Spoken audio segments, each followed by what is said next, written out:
రాజన్న సిరిసిల్ల జిల్లాలో ఎల్లారెడ్డి మండలంలోని గొల్లపల్లి గ్రామంలో నిన్న రాత్రి ఒక పెయింటర్ ఆత్మహత్య చేసుకుని చనిపోయాడు. ఈ అబ్బాయి ఇంటర్ వరకు చదివాడు.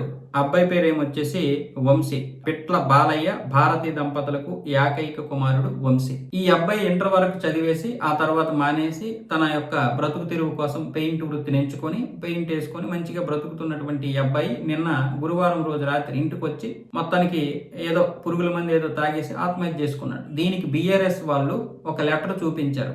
నా యొక్క ఆత్మహత్యకి మోదీయే కారణము, నా తల్లిదండ్రులను హింసించకండి, వాళ్ళని బాగా చూసుకోండి, ఢిల్లీలో జరుగుతున్నటువంటి అల్లర్ల కారణంగా విద్యార్థుల మీద జరుగుతున్నటువంటి ఈ యొక్క దీన్ని చూసి నేను తట్టుకోలేకపోయానని చెప్పి ఆ లెటర్లో రాశాడట. ఇప్పుడు బీఆర్ఎస్ వాళ్ళు దీన్ని పెద్ద రాజకీయం చేస్తున్నారు.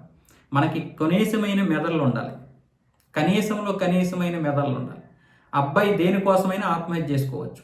వాడి ఇంటి సమస్యలు కావచ్చు, లేకపోతే ఇంకోటి కావచ్చు, అది చేసుకోవడం కరెక్ట్ కాదు. ఇప్పుడు ఆ తల్లిదండ్రులు అన్యాయం అయిపోయారు, లేకపోతే ఇంకొక కారణం ఏదైనా కావచ్చు, నిజంగానే ఆ అల్లర్ల కారణం వల్ల చనిపోయి ఉండొచ్చు. కానీ దానికి మోదీకి ఏమైనా సంబంధం ఉందా? అంటే బీఆర్ఎస్ అని కాదు, ఏ రాజకీయ పార్టీ అయినా కొంచెమైనా ఆలోచించాలి కదా. ఈ అబ్బాయి ఢిల్లీ వెళ్ళలేదు, ఢిల్లీ వెళ్ళి అక్కడ పోలీసులతో దెబ్బలు తినలేదు, కనీసం అక్కడికి వెళ్ళి నిరసనలు చేపట్టలేదు, పోనీ ఇక్కడైనా కనీసం ఇక్కడ వాళ్ళకి సంఘీభావంగా ఏదైనా చేయలేదు. తన పని రోజు వెళ్ళినటువంటి విధంగా పెయింట్ వేసుకోవడానికి వెళ్ళాడు. నిన్న కూడా పెయింట్ వేసుకొని వచ్చాడు, ఇంటికి వచ్చి చనిపోయాడు. ఆ అబ్బాయి వెనక ఎన్ని కష్టాలు ఉన్నాయో, ఏం కష్టాలు ఉన్నాయో మనకు తెలియదు. ప్రతి దానికి ఏదో ఒకటి ముడిపెట్టేయాలి. అంటే ఇప్పుడు దీన్ని నరేంద్ర మోదీ పట్టించుకోకపోవచ్చు, ఎవరు పట్టించుకోకపోవచ్చు, కానీ ఇక్కడ ఒక రాష్ట్రంలో పరిపాలించినటువంటి పార్టీ ఈ విధంగా చేస్తే కేటీఆర్ గారు కనీసమైన వాళ్ళకి చెప్పాలి కదా బుద్ధి. ఉన్న పరువు అతను పోతుందిరా, కనీసం మీరైనా మారంటారా నాయన, ప్రతి దానికి ఇలాంటివి ముడిపెట్టకండి అని చెప్పాలి కదా. ప్రతి దాన్ని రాజకీయం చేసేస్తామా? వీరు ఎవరు నాశనం అయిపోయారు? వాళ్ళ తల్లిదండ్రులు నాశనం అయిపోయారు. వాడు చెప్పాల్సిన సమాధానం ఎవరికంటే వాళ్ళ తల్లిదండ్రులకి. ఏకైక కుమారుడు అంట. ఎవరిని ఉద్ధరించడానికి చనిపోయాడు అంటే దీని వెనక ఏదో కథ ఉంటుంది. ఆ కథను పక్కన పెడేసి ఇప్పుడు రాజకీయాలు చేస్తారు దీని మీద. 4 రోజులు అయితే మర్చిపోతారు ఇది. కానీ ఎవరికి ఉంటుంది కడుపు కోత? తరతరాలుగా ఎవరికి ఉంటుంది అంటే తల్లిదండ్రులకు ఉంటుంది. వాళ్ళు దాని యొక్క వైఫల్యాన్ని జీవితాంతం చూస్తారు, దాని యొక్క ప్రభావాన్ని జీవితాంతం పడతారు. ఆలోచించుకోండి విద్యార్థులారా, అలాగే మీరు యువకుల గురించి చెప్తున్నాను.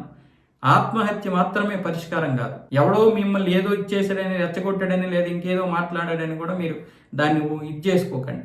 నీ భార్య బిడ్డలు, నీ తల్లిదండ్రులు మాత్రమే దీనికి ప్రభావితం అవుతారు, ఎవ్వరూ ప్రభావితం కాదు. నీ దహన సంస్కారాలు అయిపోయిన తర్వాత నిన్నెవడు పట్టించుకోడు, నీ కుటుంబాన్ని పట్టించుకోరు. వాళ్ళు తింటున్నారా లేదా, ఎందుకంటే ఎవరి సమస్యలు వాళ్ళకు ఉన్నాయి. మీరు ఏదో పురుగుల మంది తాగేసో లేకపోతే ఏదో ఆత్మహత్య చేసుకున్నంత మాత్రాన సమస్యలు పరిష్కారం కావు. ఈరోజు తిరుపతిలో ఒక అమ్మాయి ఏఎన్ఎంగా పనిచేస్తున్నటువంటి వ్యక్తి 60 లక్షల ఇన్సూరెన్స్ కోసం తన తండ్రి ఏదో అనారోగ్యంగా ఉన్నాడని ఆ డబ్బులు వస్తాయని చెప్పి సూసైడ్ చేసుకుంది. మళ్ళీ ఏం రాసింది, నేను సూసైడ్ చేసుకున్నాను చెప్పకండి, పాము కోటతో చనిపోయినని చెప్పండి, దాని ద్వారా అలాగైతే మీకు ఇన్సూరెన్స్ వస్తాయి, ఆ డబ్బులతో నాన్నకు బాగు చేసేయండి అని చెప్పింది. ఆ లెటర్ ఇప్పుడు బయటకు వచ్చింది, మీడియాకి తెలిసింది, మీడియా బయటికి చెప్పింది. ఇన్సూరెన్స్ వాళ్ళు ఎందుకు ఇస్తారు? ఇప్పుడు ఇన్సూరెన్స్ వాళ్ళు రూపాయలు ఎందుకు ఇస్తారు?